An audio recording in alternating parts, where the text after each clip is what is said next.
নমস্কার বন্ধুরা, আশা করি সবাই ভালো আছেন। তো বন্ধুরা, এখন আমি যে বিষয়টা নিয়ে কথা বলবো, তো সেটা হলো কেশরী। কেশরী বলে যে ছবিটা আসছে, কেশরী পার্ট 2। তো সেটার আজকে টিজার এসছে, সেটা কেমন লাগলো সেটা নিয়ে আলোচনা হবে। তো দেখুন, একটা কথাই বলবো, কেশরী পার্ট 2 এর যে টিজারটা আমার কাছে কিন্তু ব্যাপক লেগেছে। আমি কখনোই বলবো না যে টিজারটা খারাপ হয়েছে, এবং অক্ষয় কুমারের ছবি এলে খুব একটা আমি যে আশা থাকে বা বিশাল কিছু আমি আশা করি যে ছবিটা দারুণ কিছু হবে। কারণ সেইভাবে যদি আপনি দেখেন বিগত কয়েক তিন তিন বছরে অক্ষয় কুমারের ছবি আসছে যাচ্ছে, কি হচ্ছে কিছুই জানি না। মানে আসতে হয় আসে, যেতে হয় চলে যায়। বাট কেশরী ছবির যে টিজারটা আমি দেখলাম, সেটা কোথাও না কোথাও গিয়ে মনের মধ্যে কিন্তু দাগ কাটছে।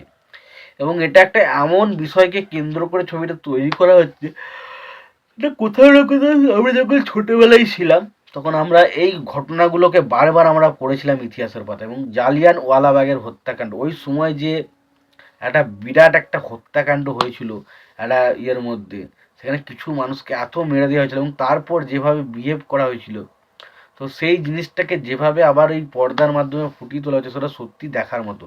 এবং কেশরী আশা করছি, আর এখানে অক্ষয় কুমারের যে লুক, তার যে সংলাপ, তাকে যেভাবে বলছে কথাগুলো, এবং যেভাবে এক একটা সিচুয়েশন দেখাচ্ছে, এবং যেভাবে গুলি মেরেছে ধরুন ওই কিছু সেকেন্ডের মধ্যে, আর এতগুলো মানুষ মরে পড়ে রয়েছে ওই জায়গাগুলো, জাস্ট দারুণ ছিল, দারুণ ছিল। এবং অনেক দিন পর অক্ষয় কুমারকে একটা প্রপারলি ভালো সিনেমা করতে দেখতে ইচ্ছে করছে।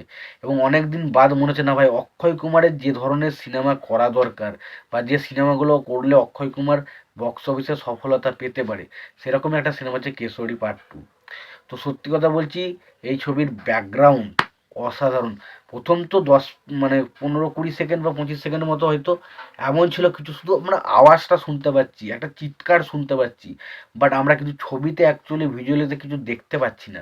তো সেই জায়গাটা আরও ব্যাপক ছিল। এবং তারপর আস্তে আস্তে ক্যারেক্টারগুলো রিভিল করে, মানে অক্ষয় কুমারের ক্যারেক্টারটাকে বিশেষ করে রিভিল করে। তো ছবিতে আবার আর মাধবন থাকতে চলেছে।